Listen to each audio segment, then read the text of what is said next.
Hello my dear soulmates, നമ്മൾ ഇന്നിവിടെ read ചെയ്യാൻ പോകുന്നത് അവരുടെ മനസ്സിൽ നിങ്ങളുടെ സ്ഥാനം എന്താണ്. ഇവിടെ 3 കാർഡ് കൊടുത്തിട്ടുണ്ട്. ഇതിൽ നിങ്ങൾക്ക് ഏറ്റവും കൂടുതൽ കണക്ഷൻ തോന്നുന്ന ഒരു കാർഡ് സെലക്ട് ചെയ്യുക.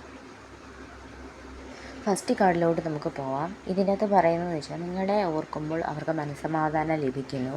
നിങ്ങളുടെ ചെറിയ പ്രവൃത്തി പോലും അവർക്ക് തിരിച്ചറിയാൻ കഴിയുന്നു. നിങ്ങളെന്തെങ്കിലും വിഷമത്തിലാണ്, ഹാപ്പിയാണ്, അല്ലെങ്കിൽ നിങ്ങളെന്തെങ്കിലും ഒളിപ്പിച്ചു വെക്കുന്നു, എന്തെങ്കിലുമൊക്കെ ഉണ്ടെങ്കിൽ അവർക്ക് പെട്ടെന്ന് തന്നെ മനസ്സിലാക്കാൻ കഴിയും. നിങ്ങളെ അവർ ഓർക്കുന്നത് ഒരു പഴയ മധുര ഓർമ്മ പോലെയാണ്. അതായത് കൃഷ്ണൻ്റെ മനസ്സിലെ രാധയെ പോലെ. അങ്ങനെ ഉള്ളൊരു സ്ഥാനമാണ് നിങ്ങൾക്ക് അവരുടെ മനസ്സിലുള്ളത്. ഇന്നസെൻ്റ് ആയിട്ടുള്ളൊരു സ്നേഹമാണ് നമുക്ക് കാർഡ് നമ്പർ ഫസ്റ്റിൽ കാണാൻ സാധിക്കുന്നത്. ഇനി നമുക്ക് കാർഡ് നമ്പർ 2 പോയാലോ. ഇതിൽ പറയുന്നത് വെച്ച് കഴിഞ്ഞാൽ അവരുടെ ജീവിതത്തിന് തന്നെ ഒരു തൂണായിട്ടാണ് നിങ്ങളെ കാണുന്നത്. അതുമാത്രമല്ല, അവർ നിങ്ങളെ അച്ഛനായിട്ടോ അമ്മയായിട്ടും സഹോദരനായിട്ടും ഒരു ഫ്രണ്ടായിട്ടൊക്കെ കാണുന്ന ഒരു വ്യക്തിയാണ്. ആ വ്യക്തി നിങ്ങൾ സ്നേഹിക്കുന്ന വ്യക്തി വിചാരിക്കുന്നതെന്ന് വെച്ചാൽ നിങ്ങളൊന്നും കരയല്ലേ, എല്ലാം ശരിയാവും എന്നൊരു വിശ്വാസമുള്ള ഒരു ആളാണ്. പിന്നെ എപ്പോഴും നിങ്ങളെ ആശ്രയിക്കും. എന്ന് വെച്ചാൽ ഒരു ബാങ്ക് പോലെ എപ്പോഴും വന്നിങ്ങനെ കടം ചോദിക്കും. കടം മീൻസ് ചോദിക്കുന്നത് എന്താണ്? സ്നേഹം. നിങ്ങളിൽ നിന്ന് എപ്പോഴും ഇങ്ങനെ സ്നേഹം കിട്ടണം, അതിങ്ങനെ എപ്പോഴും പുള്ളി ആഗ്രഹിക്കുന്നുള്ള ഒരു വ്യക്തിയാണ്.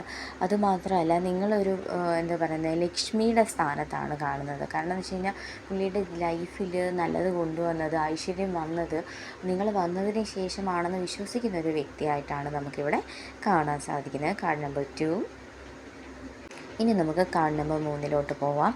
ഇവിടെ പറയുന്നതെന്ന് വെച്ച് കഴിഞ്ഞാൽ നിങ്ങളുടെ ഗുഡ് ക്വാളിറ്റി എല്ലാം കാണുന്നുണ്ട്, പക്ഷേ ഈഗോ കാരണം ഇതൊന്നും അക്സെപ്റ്റ് ചെയ്യാൻ കഴിയാത്ത ഒരു വ്യക്തിയാണ്.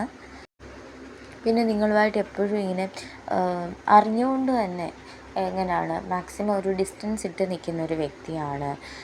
ഞാൻ നിന്നെ കണ്ടിട്ടുണ്ട്, പക്ഷേ ഞാൻ നിന്നോട് വന്നിട്ട് എന്താ മിണ്ടുവോ സംസാരിക്കുമോ ഒന്നും ഞാൻ തന്നെ ചെയ്യത്തില്ല. എനിക്ക് കുറേ പ്രശ്നമുണ്ട്, പക്ഷേ ഞാനതൊന്നും സോൾവ് ചെയ്യാനോ അല്ലെങ്കിൽ നിന്നെ ആശ്വസിപ്പിക്കാനോ ഒന്നും വരത്തില്ല. ചിലപ്പോൾ നീ നല്ല ജോലി കിട്ടിയിട്ടുണ്ടായിരിക്കും, അല്ലെങ്കിൽ നീ ലൈഫിൽ കുറച്ചും കൂടെ ഉയർന്ന സ്ഥാനത്തേക്ക് പോയിട്ടുണ്ട്, പക്ഷേ ഞാൻ നിൻ്റെ അടുത്ത് വരത്തില്ല, സംസാരിക്കത്തില്ല. എനിക്ക് ഭയങ്കര ഈഗോയാണ്. അങ്ങനെ ഒരു മൈൻഡ് സെറ്റുള്ള ആൾക്കാരാണ് ഈ കൂട്ടർ. പിന്നെ പറയുന്നത് വെച്ച് കഴിഞ്ഞാൽ നിങ്ങൾ എത്ര ഗുഡ് ക്വാളിറ്റി ഉണ്ട്, ഇവർക്ക് വേണ്ടി എന്തൊക്കെ ചെയ്താലും ഇവർ കണ്ണ് കാണാത്ത പോലെ, ഐ മീൻ എന്ത് ചെയ്താലും അതിന് എന്താ പറയുക, അതിന് ഒരിക്കലും നിങ്ങൾ അപ്രിസിയേറ്റ് ചെയ്യത്തേയില്ല. അങ്ങനെ ഒരു തരത്തിലുള്ള ഒരാളാണിത്.